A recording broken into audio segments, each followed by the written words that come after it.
안녕하십니까. 저번 시간에 단한 운동에 이어서 이번 시간에는 양한 운동을 공부하겠습니다. 책 교재 123쪽입니다. 양한이 같은 방향으로 운동하는 것을 동양운동, 동양운동 줄치시고, 서로 반대 방향으로 운동하는 것을 이양운동 줄치세요. 동양운동은 양한이 같이 오른쪽 왼쪽 책 넘기시고 위쪽 아래쪽 우회선 좌회선으로 움직이는 것을 말하고, 설명 안 하셔도 되겠지 그는. 그 다음에 이항운동 줄치시고, 양한이 동시에 안쪽으로 움직이는 눈모음 줄치고, 동시에 바깥쪽으로 움직이는 눈벌림. 자, 그 눈벌림 줄치시고, 눈모음 폭주라고, 눈벌림은 요즘도 계산이라 하죠, 그죠? 자, 동양근 있습니다. 동양근 줄치세요. 동양근에서 동양운동에서 서로 협동하는 근육입니다. 자, 여기 시험에 잘 나옵니다. 저 오른쪽 위로 볼 때 오른눈의 위고등근은 왼눈의 아래 빗근과 협동한다. 그리고 헤링의 법칙 줄치시고, 양한 운동 시에 양한의 동양근에 동시에 같은 강도의 신경 흥분이 전달된다. 자, 요런 같은 강도의 신경 흥분이 전달되는 것을 헤링의 법칙이랍니다. 그 헤링의 법칙 줄치 놓으시고, 그러면 이제 그림을 한번 보겠습니다. 지금 보시면은, 자, 이게 오른쪽 눈이죠, 그죠? 그 다음 왼쪽 눈입니다. 이거 오른쪽으로 눈이 돌아가면은 같이 왼쪽 눈도 이렇게 같이 돌아갑니다.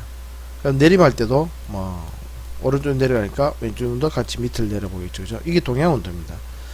해선 운동은 각막의 12시 방향 기준으로 코 쪽으로 돌아가면 외에서 내렸습니다. 여기 외에서 나면 오른쪽 눈이 외에서 나니까 여기에 왼쪽 눈 같은 경우도 똑같이 이런 쪽으로 시계 반대 방향으로 돌아가게 되겠죠, 그죠? 그럼 내에서는 마찬가지로 코 쪽으로 오른쪽이 돌아니까 왼쪽 눈은 뒤쪽으로 다시 말해서 시계 방향으로 돌아가겠습니다. 자, 이런 식으로 되는 것을 동양운동이랍니다. 그 다음에 요 동양운동을 일으키고 있는 근육, 요 방향, 동양근을 갖다가 알아맞히는 시험이 잘 오거든요. 자, 여기 오른쪽 눈이고 왼쪽 눈인데, 오른쪽 위를 쳐다본다고 가정했을 때, 그러면 오른쪽 눈의 위고등근과 동양근은 왼쪽 눈의 아래 빗근이 되겠습니다. 그러니까 시험에서는 오른쪽 눈의 위고등과 동양근은 무엇인가 이렇게 나오거든요. 그러면 오른쪽 눈의 위고등과 동양근은 아래 빗근이더라, 그런 걸 알 수가 있습니다. 자, 만약에 왼쪽 아래로 쳐다본다. 그러면 왼쪽 아래로 쳐다볼 때 오른쪽 눈의 위 빗근과 동양근은 어디인 거냐? 그러면 왼쪽 눈의 아래 고등근이 될 것입니다. 자, 이거는 그림에 보시면은 저번 시간 단한 운동 때 우리 주자근과 보조경 할 때 그림 그린 게 있었죠, 그죠? 그 그림에서 안쪽 고등근, 요걸 안쪽 고등과 가쪽 고등근이 서로 이제 반대 방향으로 되어 있거든요. 그 그림과 가만히 생각하시면 됩니다. 그래서 그것만 좀 생각하시면은, 요 그림 같으면은 실제로 지금 이 그림을 봐야 되겠네. 이 그림 보시면 여기 안쪽 고등근하고 요걸 가쪽 고등근으로 하시면은 똑같이 됩니다. 위 고등근, 아래 빗근 해가지고 주자근과 보조작용에 대한 그 그림을 보시면 될 것입니다. 그럼 그 그림과 이것이 이제 반대 방향으로 되어 있다는 것만, 안쪽 고등근이 가쪽 고등근으로 되어 있고 가쪽 고등근과 가쪽 고등근이 안쪽 고등근으로 되어 있으니까 그 그림과 요것만 안쪽과 가쪽만 서로 바꾸어서 생각하시면 되거든요. 그래서 두 개를 이렇게 딱 접었다고 가정하시면 똑같습니다. 이거하고 이거 데칼코마니가 되니까 그렇게 외우면은 외우기가 쉬울 것입니다. 자, 헤링의 법칙이라는 것은 마찬가지입니다. 아까 말했듯이 위고등근 요 방향에 그 아래 빗근 요 근육이 같은 방향으로 움직이고 있죠, 그죠? 요때 같은 방향으로 올 때 같은 강도의 신경물이 전달된다는 그런 이야기입니다. 헤링의 법칙은 야한 운동에 있는 법칙이고, 셰링턴의 법칙은 단한 운동이다. 얘 관련된 법칙이다. 이렇게 생각하시면 됩니다. 헤링은 두 글자니까 야한 운동에서 양한은 두 개다. 그래서 생각해가지고 그래 외우면은 나머지 하나는 셰링턴의 법칙이니까. 근데 이건 시험에 잘 나오지는 않습니다. 자, 책을 보겠습니다. 123쪽. 자, 가까운 그림의 물체를 보면 눈몸과 조절, 또한 축동이 일어나죠, 그죠? 눈몸과 조절, 축동이 일어나고, 원그림 물체를 보면 눈벌림이 일어납니다. 멀리 보기에서 눈이 벌어져야 되겠죠, 그죠? 이런 이한 운동을 통해서 주시 기능과 양한시가 가능해진다. 생호사주 줄치세요. 생호사주 되면 움직이는 빛을 따라 양한이 움직이는 동향주시반사 줄치세요. 그러니까 생호사주는 이제 보통 한 달이죠, 그죠? 한 달쯤 지나면 애기들이 눈이 이제 움직이기 시작합니다. 같은 빛을 따라서 움직이거든요. 그래서 이제 아빠들이 보통 한 달쯤 되면 이제 모빌을 사옵니다. 그래서 천장에 달아놓고 애가, 요즘에는 모빌 달리는 장난감 그 기군가 그 요람 같은 게 있던데, 누워서 보면 이제 요람이 그 위에 모빌이 움직이면 그것을 따라서 눈이 움직입니다. 그죠? 그걸 동양 주시 반사랍니다. 그래서 한들의 모빌을 생각하세요. 생후 사주 때 모빌 사온다. 그래 생각하면 그때 동양 주시 반사가 발달하더라 하면 잊지 않을 것입니다. 그래서 이제 보통 4에서 6개월 사이에 보통 정상이 되고 동양 주시 반사가 6개월이 지나면은 6개월이 지난데도 불구하고 양한 시설이 맞지 않는 안구 편의가 발견되고 안구 움직임이 임의적이면 비정상으로 간주된다. 그럼 병원을 가봐야 되겠죠. 그죠? 자, 그 다음 1.3 양한시가 있습니다. 생후 2~3개월 줄치세요. 생후 2~3개월 되면은 물체를 향해서 시선을 보냄으로써 물체의 상이 중심 오목에 정확하게 맺혀 물체를 선명히 볼 수 있도록 하는 주시기능의 줄치세요. 주시기능은 이제 양안의 중심 오목에 상이 맺히는 그런 그 작용을 바로 주시기능이랍니다. 그럼 주시기능이 생기고 나면은 그 다음에 연이어서 입체시가 발달하게 됩니다. 입체시 밑에 줄치시고 3~4월경의 시작 8세까지 발달. 그러니까 주시기능이 생기고 나면 이제 입체시가 이제 생기기 시작합니다. 한두 달 지나면은 그때부터 이제 8세까지 발달하게 됩니다.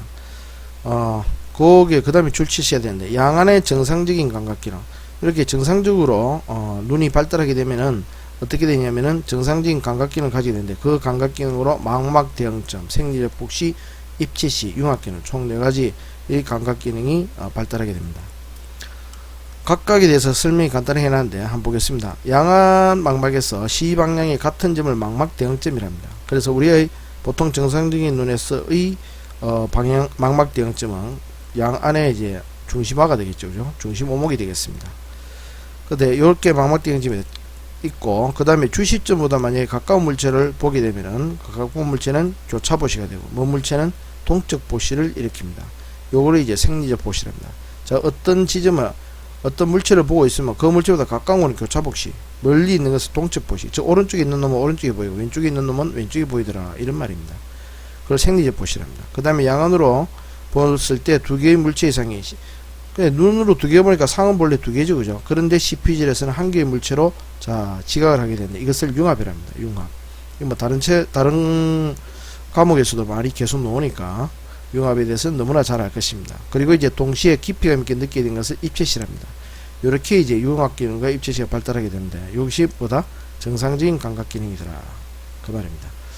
그러면 이제 거기에 대해서 간단히 한번 보겠습니다. 그래서 아까 봤듯이 이양운동이라는 것은 지금 그림이 나오는데 이런 식으로 안쪽으로 폭주가 일어나는 현상. 그러니까 서로 반대 방향으로 크로스가 되겠죠. 그죠? 그 다음에 눈벌림. 서로 이것도 마찬가지로 움직이는 방향이 반대가 됩니다. 이것은 눈벌림. 이것을 이양운동이라 합니다. 그 다음에 망막이 C방향이라는 것은 아까 책에 나왔듯이 우리가 이렇게 나무를 하나 보게 될 때 중심 오목에 맺히게 되죠. 그죠? 이렇게 중심 오목에 맺히게 되는데 여기서 망막이 C방향이 됩니다. 그러면 지금 봤을 때 아래 위로 되어 있으니까 요 중심목에서 밑에 부분에 해당되는 망막에서는 위쪽 시야를 담당해야 됩니다. 그 다음에 이제 중심목을 기준으로 위쪽 망막에 해당되는 것은 아래쪽 시야를 담당하게 되거든요. 바로 이것이 이제 C 방향이 되겠습니다. 자, 양안에 있어 가지고 이러한 C 방향이 같은 것을 뭐라 하냐면은 망막 대응점이라 합니다. 여기서 망막 C 방향이 같다는 거. 자, 이 물체를 보게 되면은 요 중심 오목에 맺히고 다시 중심 오목에 맺히겠죠. 그죠? 근데 A라는 물체를 보게 되면은 이렇게 왼쪽 눈에 있어서는 코 쪽 망막에 맺힐 것입니다. AL. 그 다음에 이제 지금 오른쪽 눈 같은 경우에는 망막 중심 오목을 중심으로 해가지고 귀 쪽 망막에 이렇게 맺히게 됩니다. 그러면 이제 요것은 이제 코 쪽 시야를 담당하게 되거든요. 이런 식으로 맺힐 때 AL과 AR 요거를 뭐라 하냐면은 망막 대응점이라고 합니다. 마찬가지로 요 삼각형이 파란 삼각형을 볼 때도 마찬가지입니다. 그래서 귀 쪽 망막과 요거는 코 쪽 망막이 되겠죠. 그죠? 요 두 개는 망막 대응점이랍니다. 이런 식으로. 그래서 이렇게 이제 봤을 때 요거보다 여기에 이제 우리가 주시를 한다 그러면 요 앞에 있는 물체는 어떻게 보인다? 교차복시로 보여요. 요 멀리 있는 물체는 다시 보면은 동적 보시로 보이는데 요것을 생리적 보시를 한다 이 말입니다. 그러면 이제 이렇게 돼 가지고 이런 식으로 망막 대응점에 있어 가지고 망막 대응점이 같다면은 이렇게 한 개의 상으로 보이게 되거든요. 두 눈으로 보지만 하나의 상으로 보여지는 요 현상을 융합시랍니다. 요 융합시에서 이제 뭐가 생기냐면은 바로 입체시가 발달하게 되겠습니다. 깊이감 있게 느끼게 되는데 그것을 이제 융합에 단계에서 그 다음에 입체 시기를 느끼게 된다. 이것이 이제 정상적인 감각 기능이라 했습니다. 다시 책을 보면은 125쪽에 보겠습니다. 제일 위에서 둘째 줄에 보시면은 그게 시감각 기능이 완성되는 8세 이전에 사시가 발생합니다. 있죠, 그죠? 8세 이전 사시 발생 줄치시고 감각 이상의 줄치 놓으세요. 감각 이상의 현관표도 줄치 놓든지 이렇게 하이라이트 해 놓으시고 감각 이상이 뭐냐면은 총 5가지 있는데 처음에 복시, 그 다음에 억제, 약시, 이상망막 대응, 중심의 주시 요것이 이제 바로 감각 이상의 주 증상들이 되겠습니다. 자, 어떤 식으로 되느냐면요. 자, 여기 보시면은 복시 같은 경우에는 지금 보면은 요 그림에서 보다시피 지금 두 눈이 이제 정상적인 경우에는 한 개 이상이 앉아 이렇게 정상적으로 CPG에서 매치해가지고 융합이 일어나면서 하나의 물체를 인식하게 되겠죠, 그죠? 그런데 이런 식으로 안쪽으로 이제 내사시가 있는 경우에 내전이 됐습니다. 안쪽 돌림이 가 있으면은 이렇게 상이 이중으로 보이게 됩니다. 이렇게 된 것을 복시랍니다. 그 다음에 이제 보시면은 이렇게 복시가 일어났을 때 요게 망막 요 중심 오목이 여기 있겠죠, 그죠? 요거는 중심 오목이 여기 있을 것이고, 그럼 요 중심 오목에 요 매치는 상, 이 사각형 요거는 이 눈이 CP질에서 작용을 일어나 가지고 요것을 이제 보지 의식하지 못하게 합니다. 의식하지 못하게 하는 요 현상을 뭐라 하냐면은 억제랍니다. 그러면 이런 억제가 이제 지속되게 되다 보면은 이 눈은 이제 점점점 시력이 약화되겠죠, 그죠? 그러면은 이제 약시가 일어납니다. 그래서 억제가 계속해서 유지되면은 약시가 되더라 이 말입니다. 이런 식으로 보시면은 여기서 망막 중심 오목에 매치했던 요 상을 의식적으로 요게 보지 의식하지 못하게 되는 현상이었는데 이게 억제고, 그러므로 해서 이것은 시력이 약화되더라. 시력이 약화되니까 생기는 게 바로 약시더라. 그럼 이 사람을 봤을 때 지금 왼쪽 눈에 이걸 의식을 하지 못하니까 우리가 억제급사 하는 거 월스포다 테스트 하는 게 있죠, 그죠? 그런 걸 보면은 이제 한쪽 눈만 보이게 됩니다. 그래서 이렇게 빨간 동그란 원만 보여주게 되거든요. 그럼 왼쪽 눈에 억제가 있구나 하는 것을 알 수가 있겠습니다. 그거는 이제 안기능 검사 시간에 여러분들이 배웠을 겁니다. 자, 이 현상이 이제 계속 지속되다 보면은 이런 식으로 이제 마비근이 생기는 자, 지금 같은 마비근의 작용이라고 써놨는데 현재 이거는 대체적으로 이상망막대응과 중심의 주시를 설명할 수 있는 그림이 되겠습니다. 지금 왼쪽 A 그림 같은 경우에 오른쪽 눈이 안쪽으로 돌아가 있는 내사시가 됩니다. 그죠? 자, 이렇게 되면은 지금 보시면 이제 망막 중심와는 중심 오목은 이렇게 다른 방향을 보고 있죠, 그죠? 그러면 이제 이체 물체 이상은 망막 중심 오목을 중심으로 해가지고 망막의 아래쪽 안쪽에 이렇게 코 쪽으로 보입니다. 코 쪽에 맺히게 되거든요. 이렇게 코 쪽에 맺히고 여기서 저 왼쪽 눈 같은 경우에는 망막 중심 오목에 이렇게 맺히겠죠, 그죠? 그래서 망막 중심 오목과 그 다음에 오른쪽 눈에 같은 경우 이런 식으로 망막 중심 오목이 아니라 그 외에 다른 부위에 이렇게 맺히게 되거든요. 서로가 이제 이렇게 망막 대응점이 다르지 않습니까? 그걸 뭐냐면은 책에 나와 있듯이 이상 망막 대응이라고 합니다. 이상 망막 대응. 다시 말해가지고 망막 중심 오목 이의 부위하고 그 다음에 이제 망막 중심 하고 망막 중심 오목하고 이렇게 이제 서로가 대응점을 이루니까 망막 대응점이 동일하지 않으니까 이것을 이상망막대응이라 그렇게 이야기한다 이 말입니다. 자, 그러면은 여기서 이제 요 상태에서 아주 지속이 오래되고 감각 이상이 아주 심해진단 말입니다. 본래는 이제 우리가 안기능 검사 시에 양아시 검사할 때도 다 배웠겠지만은 만약 주시안을 이렇게 만약 차폐를 하게 되면은 본래 이 눈은 정상적으로 이렇게 돌아가면서 본래 이제 망막 중심 오목이 요 물체를 주시하게 되거든요.